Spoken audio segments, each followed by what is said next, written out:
In the early days of Faust, the Luftwaffe pilots couldn't help but sneer at the Spitfire.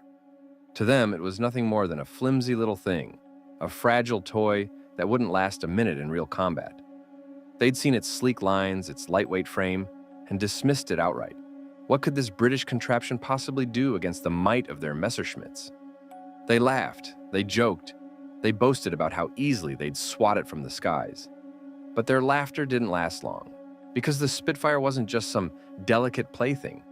It was a fighter built for speed, for agility, for turning the tables in ways the Germans never saw coming. And when those first dogfights erupted over the English Channel, the Luftwaffe pilots quickly learned the hard way. That fragile toy, it could outmaneuver them, it could outrun them. And before they knew it, the hunters had become the hunted, their confidence shattered, their arrogance burned away in the heat of battle. The Spitfire wasn't just a plane, it was a warning, and the Germans were about to learn that lesson the hard way. When the Spitfire first rolled out, critics sneered at its elliptical wings. Too delicate, they said. A waste of effort. But what they didn't realize was that those sleek, curved wings weren't just for show. They were a masterstroke of engineering. The elliptical shape cut through the air with less drag, making the Spitfire faster and more agile than anything else in the sky. Pilots quickly learned that those wings gave them an edge, letting them outmaneuver enemies in tight dogfights. What started as a joke became the Spitfire's greatest strength, turning it into one of the most feared fighters of the war. The very thing that was supposed to be its weakness became the reason it dominated the skies. The BF109 pilots flew with the swagger of men who'd never known defeat. Spain had been a training ground, Poland a walkover, and France? France had fallen so fast they barely broke a sweat. They'd carved through the skies like a hot knife through butter, and now they carried that same certainty into every dogfight. Why wouldn't they? The enemy always crumbled. But confidence has a way of turning into carelessness. They'd gotten used to outrunning, outgunning, outmaneuvering anything that dared challenge them. So when the Spitfires came slicing through the clouds, sleek and relentless, the Germans barely flinched. Just another day, another easy win. They were wrong. The Spitfire wasn't like the others. It matched them turn for turn, climb for climb, and for the first time, the BF-109 pilots felt the cold bite of doubt. Their arrogance had blinded them to the possibility that someone, something, could be their equal.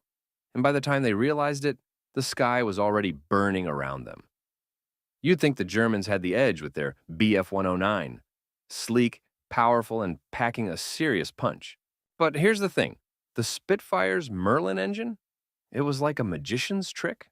On paper, it didn't have the raw horsepower of the BF-109's Daimler-Benz, but in the air? It was a different story. The Merlin might have been lighter, but it was built for finesse. It could push the Spitfire to speeds that left the Germans scratching their heads, nearly the same top speed as the BF-109, even though the numbers said it shouldn't. How? Well, the Merlin was all about efficiency. Smooth, responsive, and perfectly matched to the Spitfire's design. The Germans expected to outrun the British, but time and again, the Spitfire kept pace, turning what should have been an easy escape into a dogfight. It wasn't just about power, it was about how you used it. And the Merlin? It used every ounce of its potential, proving that sometimes the underdog has a few surprises up its sleeve. The Spitfire didn't just fire bullets, it unleashed a storm. 8 Browning machine guns, all roaring at once, turned the sky into a wall of fire. Each trigger pull sent 300 rounds a minute screaming toward the enemy. A relentless hail of lead that no Luftwaffe pilot could fly through unscathed. The guns were synchronized to perfection, their combined fury stitching the air with destruction. When a Spitfire opened up, it wasn't just shooting, it was carving a path through the enemy, a deadly barrier that turned the tide of the battle. Pilots who faced it knew the sound.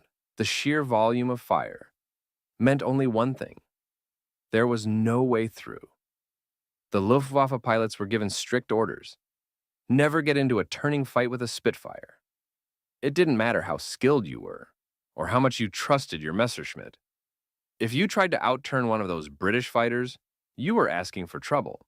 The Spitfire was built for it, light and nimble, able to twist and pivot like nothing else in the sky. A single mistake, one tight turn too many, and you'd find yourself staring down the barrels of its guns with no way out. So the German pilots learned to fight smart. They'd use their speed, their altitude, anything to keep the Spitfires from getting them into that deadly dance. Dive, climb, roll. Just don't turn. Because once you started turning, the Spitfire owned you. And that was a lesson no one wanted to learn the hard way. The Spitfire wasn't just fast, it was nimble. Pilots could twist and turn on a dime, leaving German fighters struggling to keep up. The Luftwaffe had always relied on speed and brute force, but now they were outmaneuvered, outflown, and outmatched. Their usual tactics just didn't work anymore. At first, they tried diving attacks, thinking sheer velocity would give them the edge. But the Spitfire could pivot mid-dive, rolling away before the Germans even lined up a shot. Then, they switched to high-altitude ambushes, only to find the British fighters climbing just as fast, if not faster. Every move the Luftwaffe made, the Spitfire had an answer. It wasn't long before the Germans had to admit defeat. They rewrote their playbook, shifting to hit-and-run tactics, avoiding dogfights where the Spitfire's agility gave it the upper hand. For a force that prided itself on dominance, it was a rare moment of humility, and a testament to just how revolutionary the Spitfire really was. By September 1940, the tables had turned in the skies over Britain. The Luftwaffe, once so confident in their dominance, now spoke of the Spitfire with a growing dread. It wasn't just another fighter, it was a shadow that never let go. German pilots would catch a glimpse of those sleek, elliptical wings and know they were in for a fight they might not walk away from. The Spitfire didn't just chase, it hunted. It could turn tighter, climb faster, and strike harder than anything the Luftwaffe had expected. Pilots who had once boasted of their superiority now whispered warnings to each other. They'd spot a lone Spitfire on their tail and feel the weight of inevitability. There was no shaking it, no outrunning it. It was relentless. And that fear spread. Every mission became a gamble, every sortie a test of nerves. The Spitfire wasn't just a plane, it was a reputation, a specter that haunted the skies. By the time autumn rolled in, the Luftwaffe knew they weren't just fighting machines. They were fighting a legend. The Germans rolled the captured Spitfire onto their airfield, its sleek wings gleaming under the morning sun. Their engineers had heard the rumors, how the British fighter could outmaneuver anything in the sky. But seeing it up close, they still doubted. One of their best pilots climbed into the cockpit, familiarizing himself with the unfamiliar controls. The engine roared to life, and he taxied onto the runway. As he took off, the difference was immediate. The Spitfire responded like an extension of his own body, every movement smooth and precise. He pushed it through tight turns, and the plane banked effortlessly, holding its speed where their own fighters would have stalled. The controls were perfectly balanced, the ailerons and rudder working in harmony. He pulled into a steep climb, and the Spitfire surged upward without hesitation. Back on the ground, the engineers gathered around him, their expressions grim. "It's better than anything we have," he admitted, shaking his head. The numbers didn't lie. The Spitfire's turning radius was tighter, its responsiveness unmatched. They had hoped the stories were exaggerated, but now they had proof. The British had built something extraordinary, and that realization settled over them like a weight. The Spitfire didn't just win battles, it changed the war. Its speed and agility forced the Germans to rethink everything.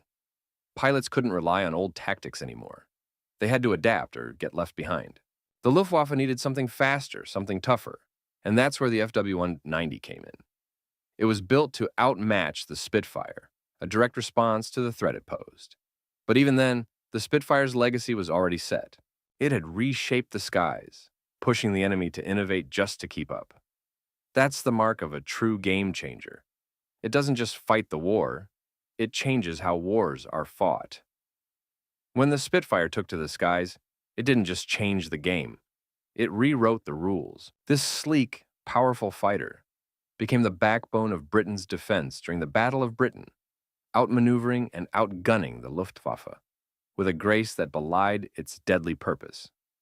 Pilots spoke of it like a trusted partner, responsive and relentless, turning the tide when the stakes couldn't have been higher. Its elliptical wings weren't just a design choice.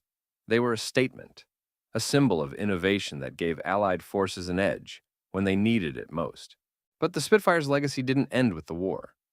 It became an icon, a testament to ingenuity and courage that still captures imaginations today. From the battlefields of Europe to the silver screen, its story endures, reminding us that sometimes a single machine can embody the spirit of an entire nation. The Spitfire wasn't just a plane, it was hope with wings.